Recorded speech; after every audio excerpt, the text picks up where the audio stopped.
Dans cette séance, du coup, nous allons modéliser donc nos barrières. Donc, du coup, c'est pas les murs en bois, hein, c'est plus des barrières en bois. Donc, on va mettre ici donc dans bois et on va créer une nouvelle collection métal. Du coup, ici, donc, métal, comme ça, on est bon.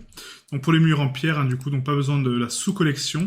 Ici, hein, donc on va l'enlever, on va mettre juste ça dans le mur, tout simplement, et on va supprimer la collection pierre avec X. Donc pour les barrières en bois, donc on va cacher notre collection mur, hein, comme ça elle ne nous impacte pas. Donc pour les barrières en bois, on va créer donc ici un cylindre, tout simple, donc ça va aller très très vite. Hein. On va faire un scale 0.05 pour nous donner donc 10 cm d'épaisseur. On va faire un scale Z, on va la multiplier par 10 du coup pour lui donner 1 mètre de hauteur. GZ, on va la remonter de 0.5 pour l'aligner parfaitement au sol. Et là, en fait, on va créer un miroir. Donc vous allez voir pour la première fois donc un modificateur de miroir. Donc du coup, on va appuyer sur Tab. On va faire un GX et je vais les séparer du coup de 0.5 sur la droite. D'accord? Comme ça, donc j'ai 50 cm sur la droite. Et du coup, si je duplique maintenant mon miroir, donc je fais un miroir, j'aurai 50 cm à droite. Ok? Donc ça fera 1 mètre de distance. Parfait. Et là, pour créer donc du coup la structure en fait donc du miroir, il faut savoir que le point d'origine est décisif par rapport à votre miroir. Donc imaginez que vous avez un plan ici donc sur le centre de la scène, d'accord, comme ceci, hein, qui représente donc le point d'origine où il est actuellement. Vous voyez, mon plan est parfaitement aligné par rapport à mon point d'origine de ma poutre. Bah du coup, il faut simuler que ça c'est un miroir, d'accord. Donc le miroir, il va donc avoir une réflexion de ce qu'il voit donc face à lui, et du coup il va la transmettre de l'autre côté, d'accord? Donc si vous avez une distance de 50 cm, bah lui il va vous donner une distance de 50 cm de l'autre côté. Si par contre mon point d'origine il serait sur ma poutre parfaitement aligné, bah du coup ça fera un miroir sur lui-même. Donc c'est pas logique, d'accord? Donc pensez bien que le point d'origine contrôle le miroir où il est placé, tout simplement. Donc là je supprime mon pseudo-miroir, hein, et du coup je sélectionne ma poutre, et on va ici donc dans modificateur, ajouter miroir. Et là, ça me fait mon miroir de l'autre côté, donc sur l'axe X. Après, je peux le faire sur l'axe Y. Donc sur l'axe Y, il n'y a pas trop de sens parce qu'il va le faire sur lui-même, d'accord? Parce que j'ai pas de décalage sur Y, je suis à 0 au niveau de mon point d'origine. Et sur Z, bah pareil, du coup, il va me le dupliquer sur lui-même sur Z. Donc c'est pas très logique, ok? Donc là, on fait sur X, et comme ça, j'ai l'opposé. Parfait. Comme ça me permet donc de déplier mes deux poutres à la fois et de les modéliser les deux en même temps. Donc maintenant, ce qu'on va faire, c'est qu'on va sélectionner donc, cette face ici. On va faire un CTRL B et on va créer un bevel. Sauf que là, vous voyez, en fait, mon bevel est complètement désaxé. Pourquoi? Parce que je n'ai pas appliqué ma rotation ni ma taille. Donc là, si je regarde, vous voyez, ma taille n'est pas bonne. Donc on va appliquer donc taille, échelle, rotation, pas l'origine, parce que l'origine, j'en ai besoin pour mon miroir. On va laisser comme ça. Et là, si je fais un CTRL B, vous voyez, c'est beaucoup plus progressif comme biseau. Parfait. Sauf que moi, donc ce décalage-là, je le veux beaucoup plus prononcé. Donc du coup, on va faire un CTRL R. Je vais créer une loupe au-dessus, comme ceci. Et là, je vais prendre donc la face du dessus, scale 0.2, même 0.1, pour créer un pic de bois, comme ça. Ok? Maintenant, cette face-là n'est pas bonne. Pourquoi? Parce que du coup, donc elle est en n-gone. Donc on va faire un extrusion scale, Shift Z.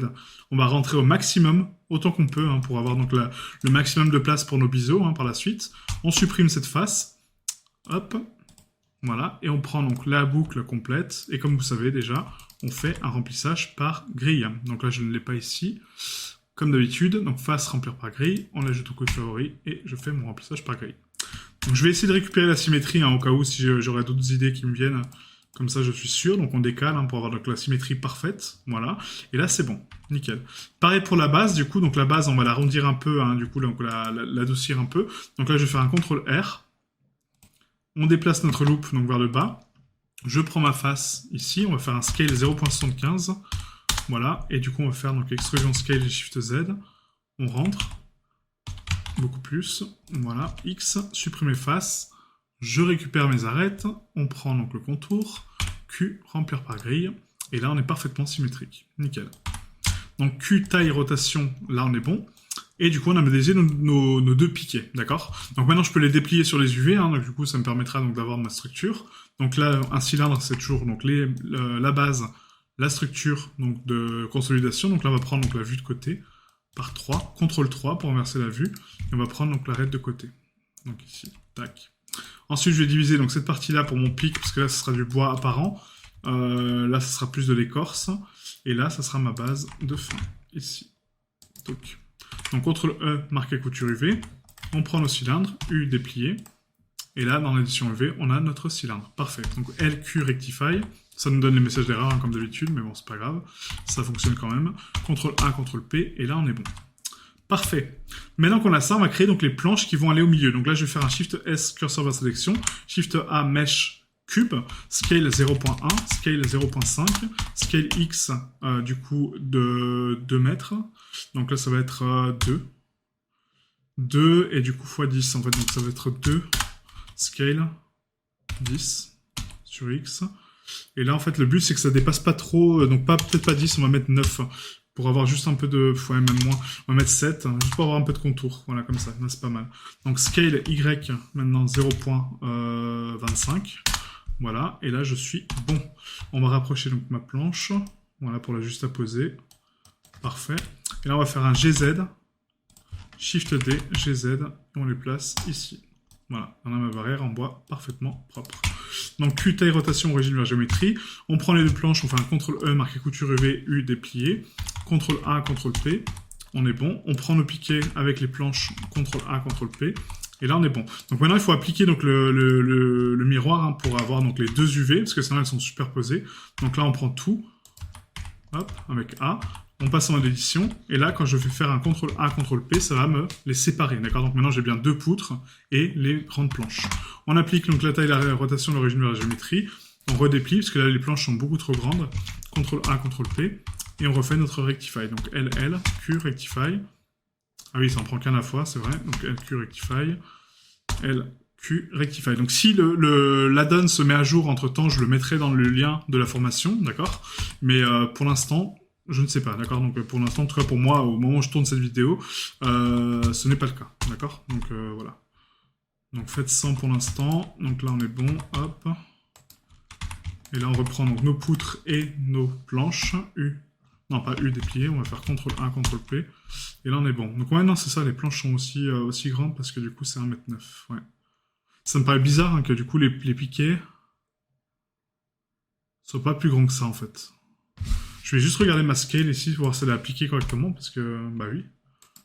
Ouais, on a 1,4 m et là on a 1,10 m, et j'ai autant de différence au niveau des UV. Ok. Parce que là, ça me donne vraiment... Enfin, ouais, c'est pas très optimisé, hein, tout ça. Donc là, ce qu'on peut faire à la limite, c'est faire donc, une petite optimisation de cette carte, parce que là, c'est pas ouf. On va déplacer ça sur X. Voilà. Là, je vais prendre donc, toutes ces zones-là. On va la scale en fait autant qu'on peut. Pour garder la cohérence quand même. Hein. Donc là, en fait, pour scale en fait, un mesh comme ça, à partir du curseur, on va ici donc dans la vue, d'accord? Donc ici, au niveau du point de scale. Et on met curseur 2D. Comme ça, il est parfaitement centré. Et du coup, là, on peut scale à partir du point. Vous voyez?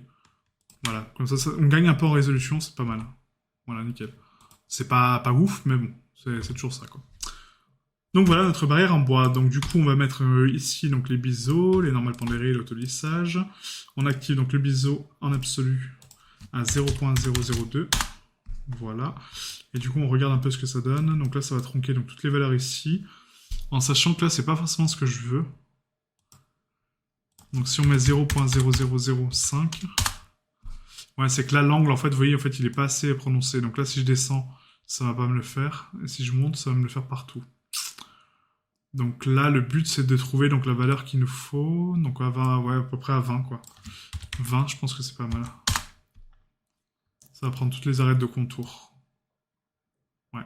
Donc là, vous voyez, en fait, là, c'est un des cas où soit on sélectionne donc, le groupe de vertex, comme on a fait tout à l'heure, soit on fait les biseaux manuellement. Donc là, je vais les faire manuellement, parce que du coup, c'est vraiment beaucoup plus parlant.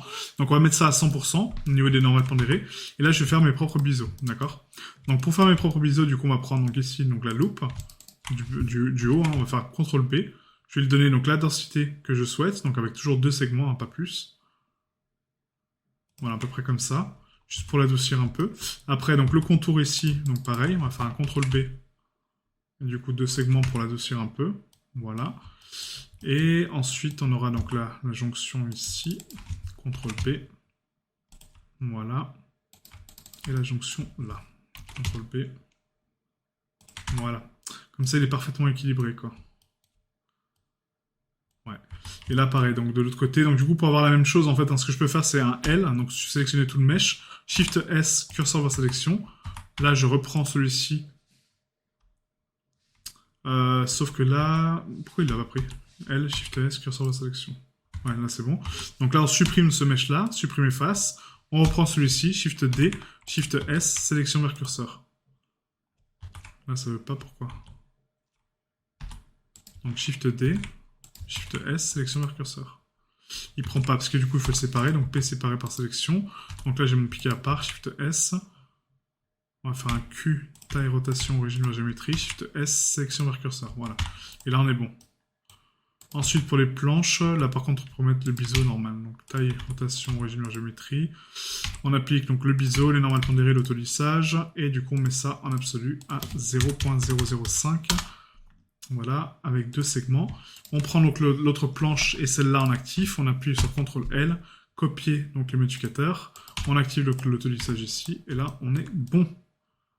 Parfait. Voilà, notre barrière en bois est faite. Donc après, ce sera beaucoup de travail de texturing hein, pour donner un peu plus de relief, un peu plus de choses. Mais là, c'est pas trop mal. Là, c'est pas trop mal. Ok. Donc ce qu'on peut faire à la limite, c'est donner un peu d'aléatoire ici. Quoique. Non, les piquer comme ça va là. C'est bien. Franchement, c'est bien. On va laisser comme ça. Donc là, c'est parfait. Donc on va prendre tout ça. On va mettre donc les normales pondérées donc à 100%. Là aussi. Pas oublier. Et là, on est bon. Là, on est bon. Ok.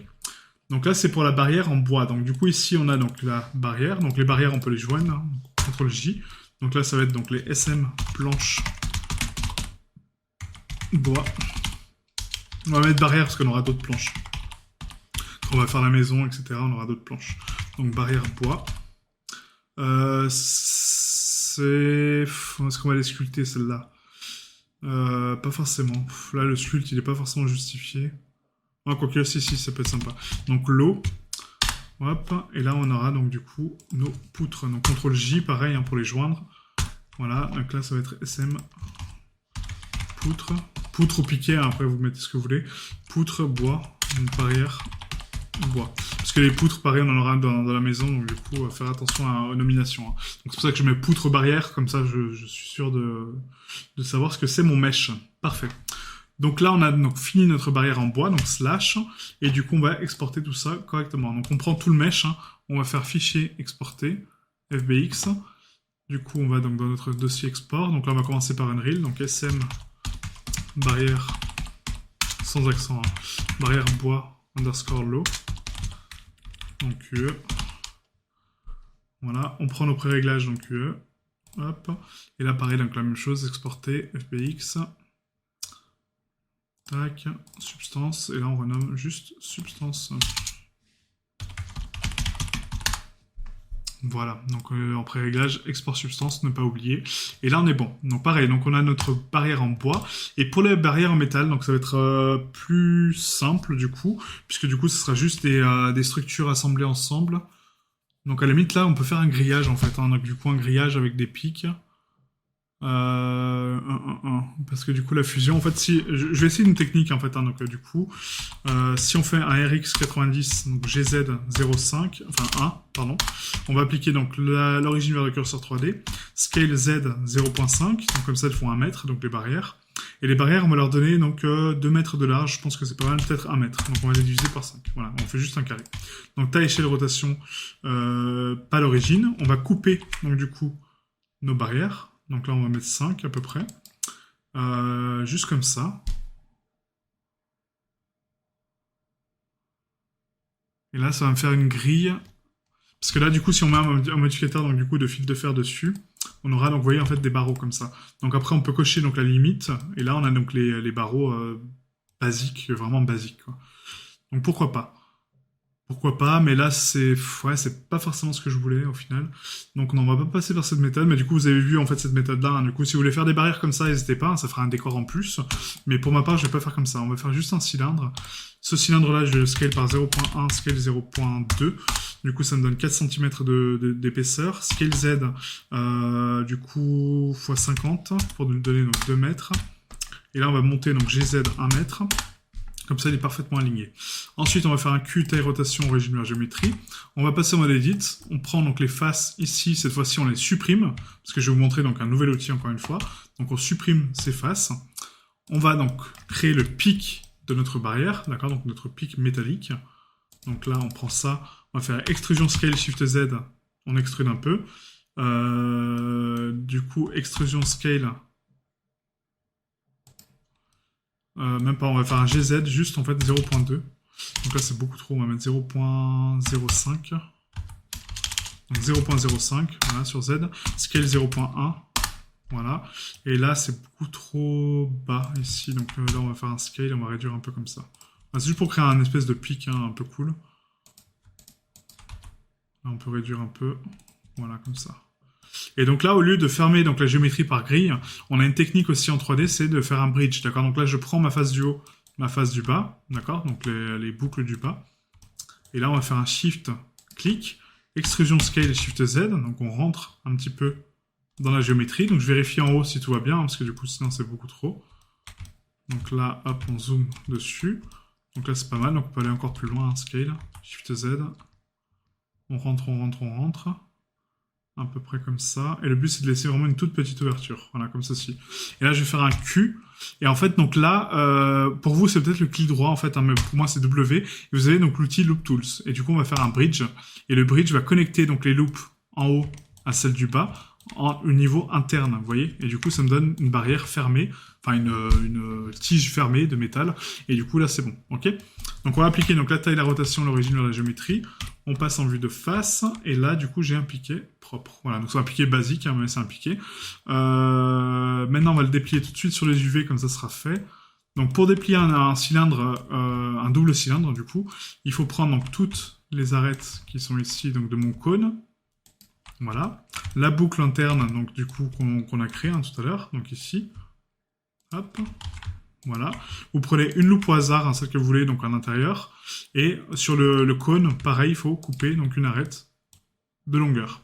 Sur le cylindre, bah, c'est un cylindre, hein, du coup. Donc on coupe donc, la jonction et la base. Et pareil, en bas, on prend la jonction et la base. Donc là, hop. On prend ça et ça. Voilà. CTRL E, marqué couture UV. Là, on est bon. U, déplié. Édition UV. CTRL A, CTRL P. Et là, on est bon. Donc, LQ, Rectify. Voilà. Parfait, parfait. Donc, maintenant qu'on a ça, en fait, on a notre barre de base. On va maintenant créer, donc, du coup... soit les jonctions, en fait, du coup, en modulaire ou pas, mais non, pas en modulaire, parce que du coup, ce sera pas pertinent.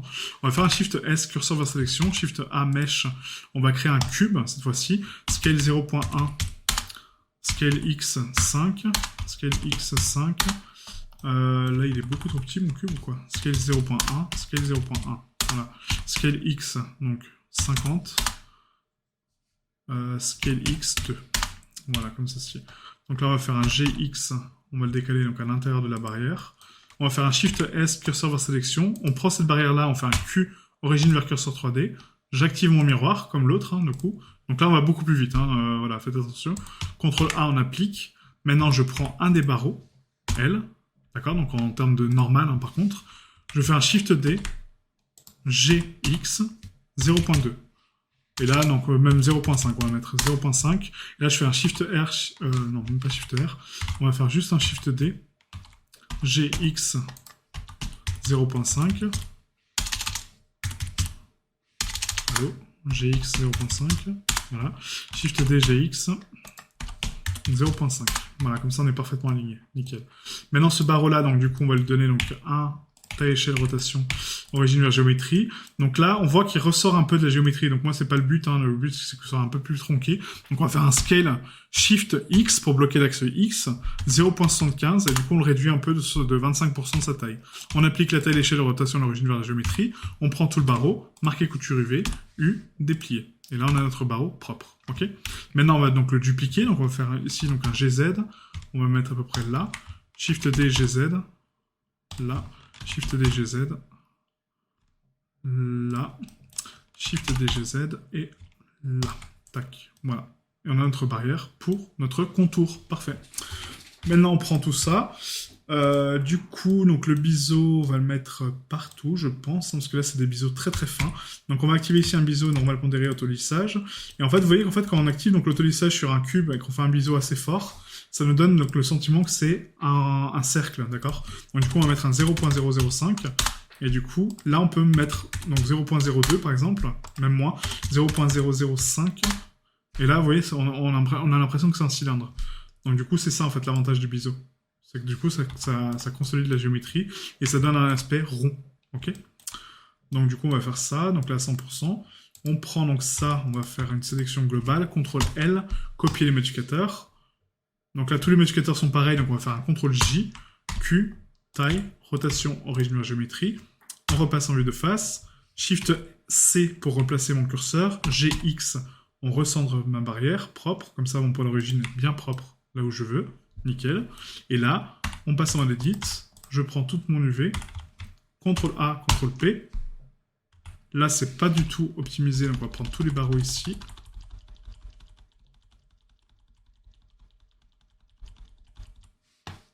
G. Hop, on fait un scale donc, par rapport au curseur, hein, toujours. Donc on active donc, le curseur ici. Scale. Et là, on n'est pas trop mal. Là. Voilà, nickel. Donc là, c'est propre. Ouais. On va garder la cohérence de texture, hein, du coup. Donc là, on renomme ça en SM, barrière, métal. Donc là, il n'y aura pas de sculpte, hein, par contre. Hein.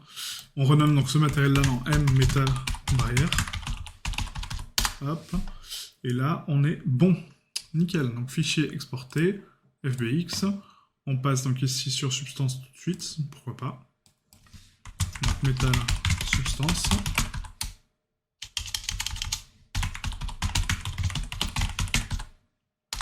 Voilà. On prend donc les pré-réglages substance. Et on refait un export pour UE.